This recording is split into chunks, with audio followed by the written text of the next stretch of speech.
Press conferences हमने national security और national strategy को लेके की हैं। आज हम बिल्कुल एक राजनीतिक विषय को लेके आपके सामने आए हैं।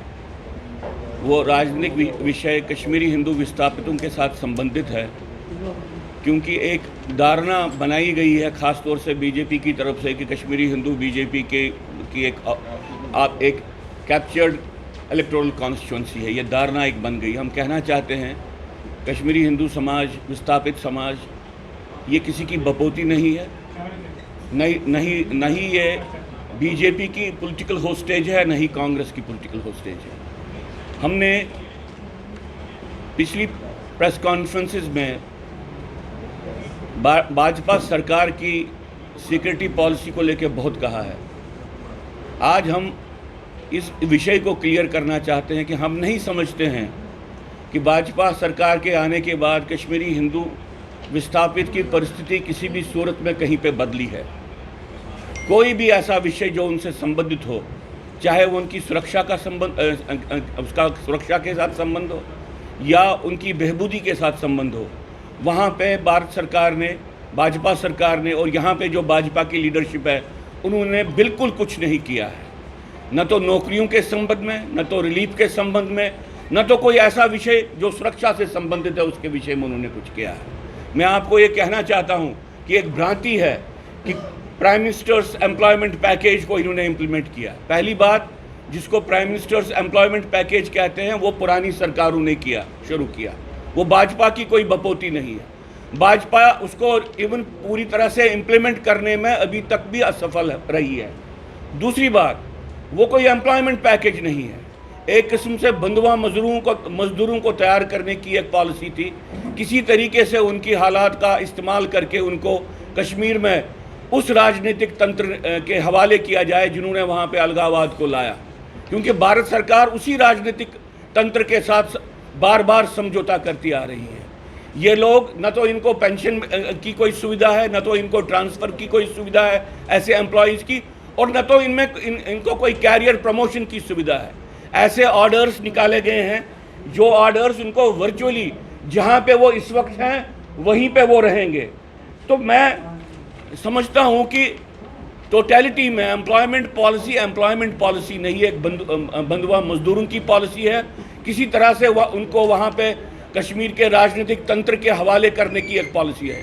रिलीफ के मामले में भी पिछले 10 साल में, और रिलीफ में आपको कहना चाहता हूँ एक छोटे से वर्ग को मिलता है। जो कश्मीर से हिंदू समाज विस्थापित हो गया उसमें से एक स्मॉल परसेंटेज जो कैंपों में प्रमुखता से रहती है उनको रिलीफ मिलता है। और महंगाई का सवाल छोड़िए, बाकी सारी चीज़ें जो होगी उनके लिए बिल्कुल एक निष्ठुर बन के खड़ी है ये सरकार, और उनके लिए कुछ नहीं किया। इवन जम्मू में ऐसे लोग जो घर के बगैर हैं, उनके लिए जब कोई प्रोग्राम आता है तो अंदर से ही भारतीय जनता पार्टी के भीतर लोग इसको रोकने की कोशिश करते हैं। जो ये भ्रम है कि भारतीय जनता पार्टी बहुत ज़बरदस्त कश्मीरी हिंदुओं के लिए कर रही है, हम कश्मीरी हिंदुओं का ये एहसास बिल्कुल नहीं है। हमको लगता है कि भाजपा में जो लोग जम्मू कश्मीर की पॉलिसी चलाते हैं वो लोग, उनका एक बायस है, एक सोशल प्रोफाइलिंग है कश्मीरी हिंदू विस्थापित के बारे में, कश्मीरी पंडित के बारे में ख़ास तौर से। और ये बायस है ये दिन ब दिन घना होता जा रहा है। जब से इनके प्रमुख आए हैं अरुण कुमार जैसे लोग, तब से यहाँ पे जम्मू कश्मीर में ही जो हिंदू संबंधित जो भी विषय हैं वो विषय पीछे चले गए हैं। उनके माध्यम से अमरनाथ एजिटेशन का भी विश्वासघात हुआ है, और अब एक कश्मीरी हिंदुओं के लिए एक ऐसी व्यवस्था का निर्माण हो रहा है जहाँ पे वो एक यरगमाल पॉपुलेशन के रूप में बन गए हैं। इलेक्टोरल जो आपने सुना होगा कि इलेक्शंस के वक्त इलेक्टोरल रोल्स का रिफॉर्म, ये बिल्कुल एक इलीगल तरीके से किया गया। बहुत से लोगों के वोट, उनकी जो कॉन्स्टिट्यूंसी बदल दी गई उनके पूछने के बगैर, प्राइवेट लोगों को डिप्लॉय किया गया। भाजपा सरकार कहीं पे समझती है कि ये एक कैप्चर्ड इलेक्टोरल कॉन्स्टिट्यूंसी है, उनके जेब में है, और जब भी जहाँ पे भी उनको ज़रूरत पड़े वो इसका इस्तेमाल करें।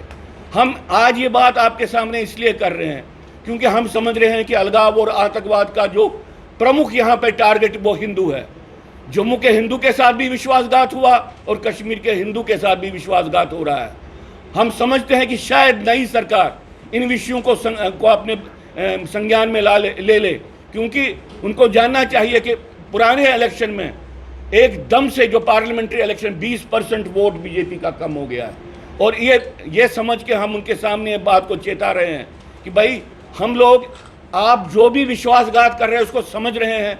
बहुत बार हम राष्ट्रीय हित को ध्यान में रख के चुप करके बैठते हैं, लेकिन अब आने वाले समय में एक एक्टिव पॉलिटिकल कंटेस्टेशन होगी बीजेपी की पॉलिसीज़ की।